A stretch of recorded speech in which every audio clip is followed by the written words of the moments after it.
Okay, so today I'm going to run over literature terminology. This follows the PDF that I put up on Blackboard, and I just want to go through that outline to make sure that you have a comprehensive understanding of all the terms.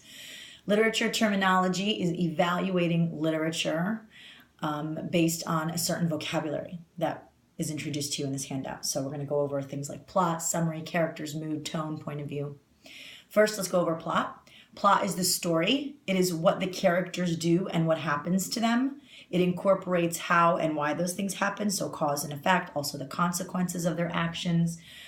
Plots are classified as either comic or tragic, which doesn't mean they're either funny or sad. It just means that they lean towards or gear up towards a happy ending, which is a comedy, or an ending where essentially everything is resolved in a kind of a nice way, or a tragedy, which means that things are not resolved for our main character or protagonist and things kind of went awry.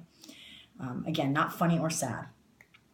Plot derives from some sort of opposition or conflict between the characters. This is usually established like within the first 20 minutes of a movie, the first 50 pages of a book, sometimes immediately. Plot derives from this conflict, and it's essentially the summary of the events as they occurred in the story. So plot is, if you went to a movie and your friend asked you what the movie was about, you would say, well, this guy happened to do this, and this happened, and then in the end, this happened. So it would literally just be the plot points. Number 1, number 2, number 3, what happened in the story, the sequence of events. Plot is not necessarily the greater definition's meaning, which lends more towards theme. Plot is really just the set of circumstances kind of chronologically as it happens in the story. Rising action is when the conflict between the main characters is building. The climax is the point where the main character has reached his or her apex of good fortune in the story. Right after that, some kind of falling action occurs, which is a denouement, which is the part where things kind of go downhill for our main character and everything really appears like at a loss, like everything is worse than it even was at the beginning. And then the resolution is by the end, there is some kind of closure, either positive or negative for our main character. And this is what eventually leads us into discerning whether the plot is either comic or tragic. Okay. Setting.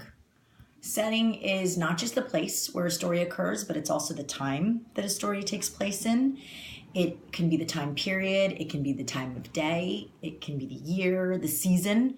All of these things, is setting kind of function as the backdrop for the plot. And so setting is crucial because in a lot of cases, setting can be a purpose for the plot. The character can also be in conflict with his setting.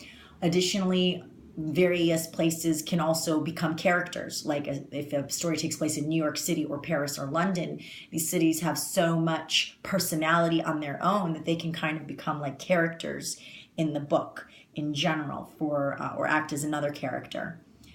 It's also the historical and cultural moment in which the story takes place or its social context. For example, revolution, war, social movements,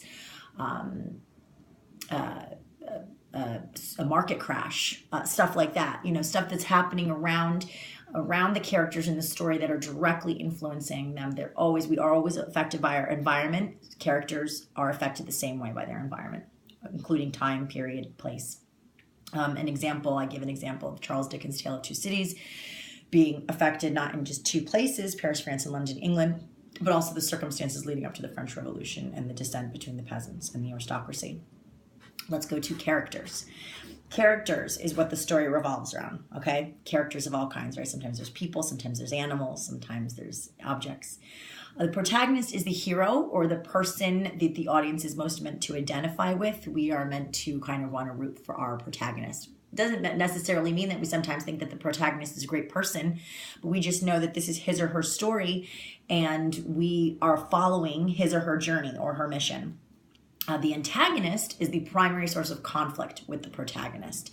The antagonist is sometimes seen as a villain, kind of like a superhero and villain thing. That's protagonist, antagonist, very typical. Or like more mythical ideas like Beowulf and Grendel. But antagonist doesn't have to be some kind of super villain, some kind of devious evil person. It's just generally somebody who is in conflict with the protagonist and kind of also pushes the story along because of that source of conflict. both the antagonist and protagonist tend to be round characters. Round characters are characters who are fully developed. They have identifiable personalities, attitudes, desires. This is kind of the reason why when we leave a book or we leave a movie or even a poem, we kind of remember these characters because they seem so real to us, that the characterization or the act of creating characters by the author is so realistic that we have a kind of three-dimensional view of this character, and it really is like a real-life person, like many of the characters in literature. Hamlet, for instance, or Elizabeth Bennet, or I don't know, so many Beowulf even.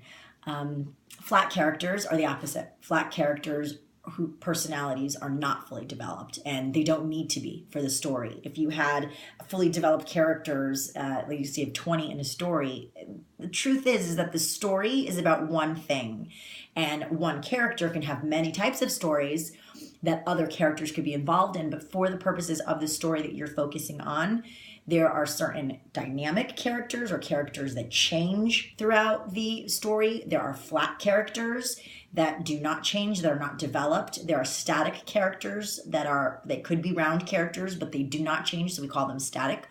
So for the story, the author has to decide what kind of characters are important to the story and what kind are not. Flat characters can be stereotypical characters. They can be like a stereotypical mother or an archetype, like a jester type or a professor type. And their purpose is just to kind of stand in place as a type, not necessarily as a full embodied character. And so we went through that. I gave you some examples from Othello, from Christmas Carol and the Ditto. So go ahead and look at that. Let's jump now to point of view. Point of view is essentially narration. When I'm talking in class about what kind of a speaker or narrator, do we have a first person, a second person, a third person? Well, this is the point of view. The point of view from which the story is told. Is it going to be from the main character and we only see his or her perspective on things, which is a very limited perspective, obviously. It's mimicking our perspective as individuals in the world. We can't read other people's minds. We can't read their pasts or futures. We just know what we know in the present. That's a first-person point of view. A second-person point of view can be in the sense of an epistolary novel, which is written in letters, and in that case, you is often the form of address, like, hey, I thought of you today. And in that sense, the reader is supposed to become kind of invested in this dynamic of relationship with the main character, where it's a letter writing I to you.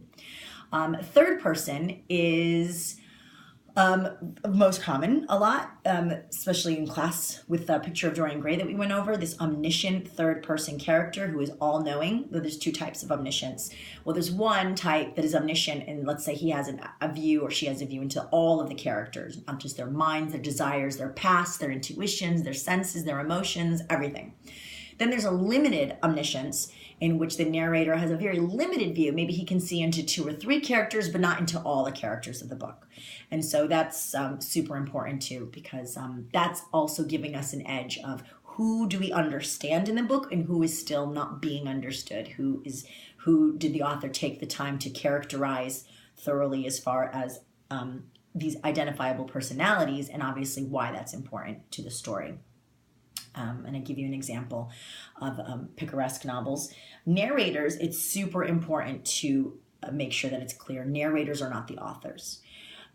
Sometimes, like in A Picture of Dorian Gray, Oscar Wilde's voice is so preeminent because it seems like he's the narrator, but he's not. We have to be very clear on that. And in most cases, the narrator is not the author, right? These are not autobiographies. So it's very important to distinguish real life author biography situation from the narrators of their books. And the narrator is really like a character in the book, whose perception is colored by his or her own personality and experiences with the other characters, especially if the narrator is a first-person narrator. Symbolism and figurative language are both ways to identify the cultural and social context of the story, and also to kind of use those contexts to make understanding more comprehensible. So for example, if I use symbols like a heart or a dove or a bridge or water, these things have loaded meanings in them that you kind of understand, that it doesn't mean just water, or it doesn't mean just a dove, or it doesn't mean just a red rose, right? So I can use these symbols as an author to kind of convey a message a little bit more clearly, also using less language, more efficiently, maybe more effectively.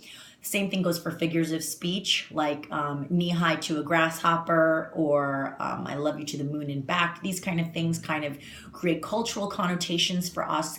These kind of phrases can also point to a place of demographics or geography, like Southern figures of speech, British figures of speech, very old or very new future or millennium phrases of speech, stuff like that. So it's really important part of the book to kind of identify what kind of, not shortcuts that the author uses, but how he's also playing not just with language and craft, but also using the symbolism and figurative language. And those are kind of key things that I want you to pick up on, especially as characters use them.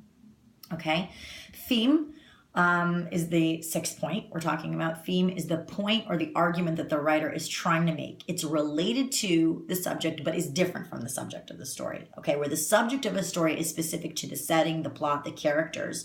The theme is based on a much more large philosophical issue that is explored by the characters of the story. So, for example, love never dies would be a theme of a story about maybe a man and a woman parted and come back. Well, the plot would actually be the story of what happened to those characters, but the overarching theme would be love is eternal.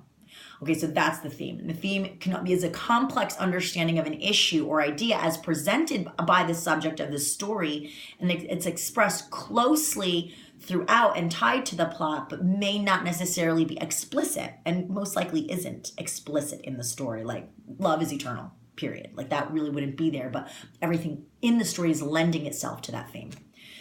Mood and tone. Two different things that sometimes students get confused with, and I want to make it very clear to you.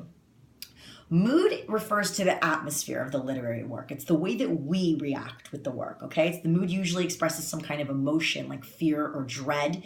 Mood is created by craft. It's created by the author's use of characterization, setting, tone, which is coming next, which is his attitude toward the work. And it's the sense, the language, the colors used, the symbolism, figurative, all that stuff is lending to the mood that is created when we read a book. So we get a sense of suspense, or we get a sense of fear or horror, or a sense of excitement and engagement. That's mood, okay? However, tone is the writer's own attitude in his work. So it's while mood refers to the feeling created by a work, tone refers to the author's attitude towards his subject. Tone can include sarcasm, lightheartedness, dramatic, passionate, toxic, ironic. It's the way it's going to be, in fact, affecting his diction or word choice, how long the sentences are going to be, what kind of mood the characters are going to be in.